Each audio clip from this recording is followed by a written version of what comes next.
I had a full-blown audition, which like you would do for a musical.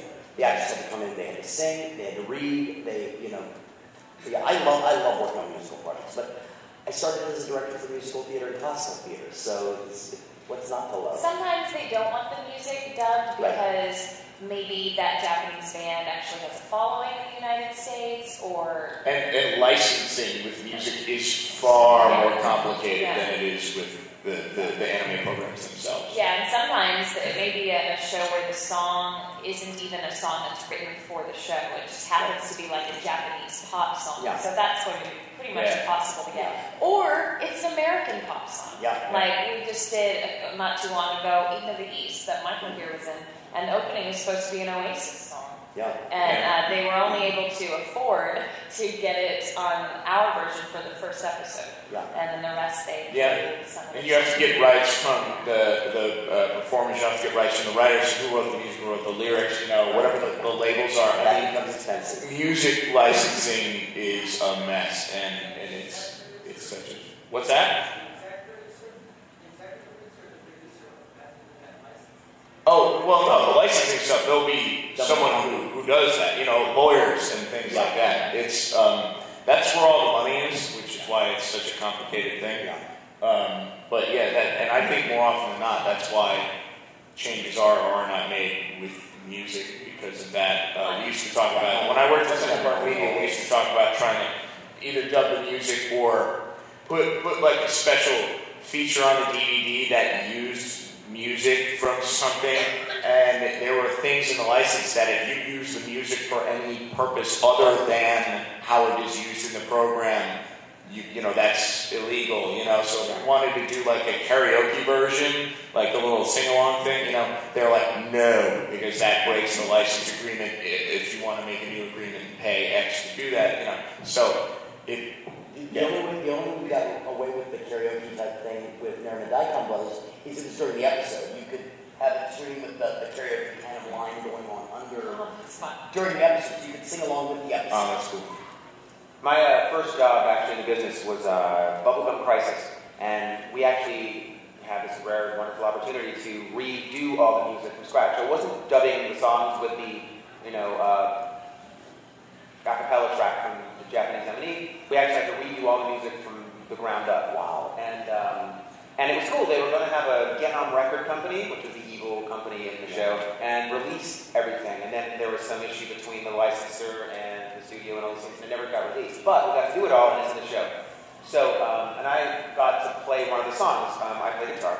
And my favorite song in the show was Rock Me at the end of episode 5 or 6. It's like the post-credit song. And I got to play it. And it was really fun. So I got to rock out in the studio. And then years later, I was in Japan, and I'm friends with a producer at AIC. AIC?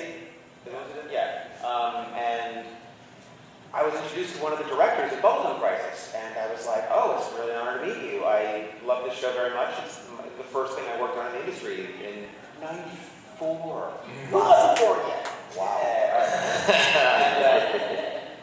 And I said, oh, and I got to play lead guitar on the song Rock Me. And he goes, soul. And then out of nowhere, as if from his butt, he pulls a guitar. And I was like, and he goes, play. And I was like, whoa. And this has been like 15 years at this point. And I'm like, oh, it was somewhere in there. And I remember the head of the song and played like a verse. And it was like, And then I was like, oh my God, what the heck just happened? But doing the music construction from the ground up was really cool, and having to find singers that sound like that, and it's all part of the show, because one of the main lightsabers is, of course, Chris Asagiri, and she is a rocker. Yeah.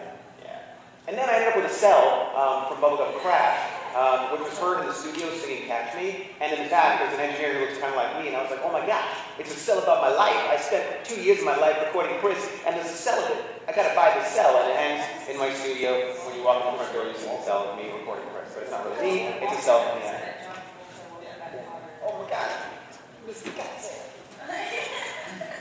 What do you think? Oh, who hasn't asked a question yet? In the white.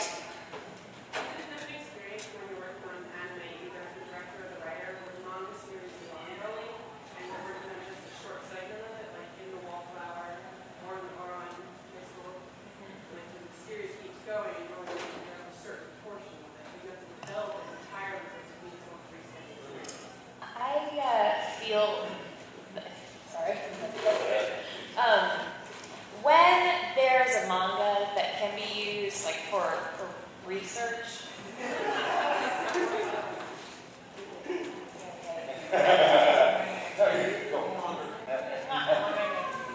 Okay, talk freely. Yes, it's a toll. Fuzzy. Okay.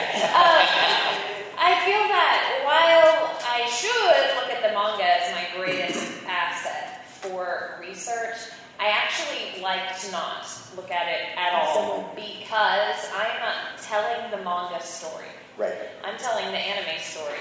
And even if they stick very closely together, there are going to be some discrepancies. So all I can do is stick with just the anime. And I know that the manga exists if for some reason I'm like, does this character have a name? How am I going to find their name? Or maybe in the manga. You know, that kind of thing. But I knew, like, I love Oran. And at the time working on the anime, the manga was still ongoing. It hadn't ended. But I didn't want to look at it. And once I did, I think, look at, like, the first volume. And it's different in that the episodes and parts are kind of jumbled around, and it changes the way that the audience is going to learn about the character. And I didn't want to mess with it. Yeah, there's two different mediums. Yeah, I just stick with what the anime gives me, and the manga is there if I need it. Or I can go and talk to the brand manager, which is basically like the head of all of marketing for that, and they know everything about it. Also, so I could go and say, like, I have a question, and don't tell me anything I don't need to know, but what does this mean? And then I say, oh, well, in the manga, it's this. Okay, thank you. See, I lucked out on Wallflower because Shinichi Watanabe and I are very, very good friends, and we write to each other all the time. So if I'm working on one of his shows, and I have a problem, I just go, Nabushi, what do you mean by this? And, or what is this? Does this tie into something that I need to know from the manga? And he's very, within a day, we go to a translator, and he writes back and says, no, just make a mood joke. And, nice. or Nabushi is always, just make sure they laugh. Just please make sure they laugh. I worked on a show. I directed just like an OVA thing called Alien 9. Anybody seen that? Alien 9 is really good. You mean Alien Face Hack? Yes, exactly. And Michael was in it. And you had a beard. You're in the DVD extras with a beard. Yeah. And that there, was based on the manga, and the manga actually goes further than the OVA. And because they had talked about maybe keeping going with the story, so with that it was actually helpful to see where things were going. As Caitlin said, was sort of as research for there if I need it. Telling the story of the anime, but there were certain things that they hinted at that were going to happen in the next installment. And that was really helpful to be able to look that up and understand, I see, okay. But I do highly recommend that series. It's creepy as hell and really neat. So. I actually do have a quick question. This is something I've been doing on my directing panels for like the last five or six conventions. I picked it up from another director. Because like we said, we always. That's true. That's very true. But no, actually, I didn't get this from Matt. But you had said earlier, or one of you had said earlier, that we do steal from others stuff that work. What is something that you use in the studio? One of your tricks that you use in the studio?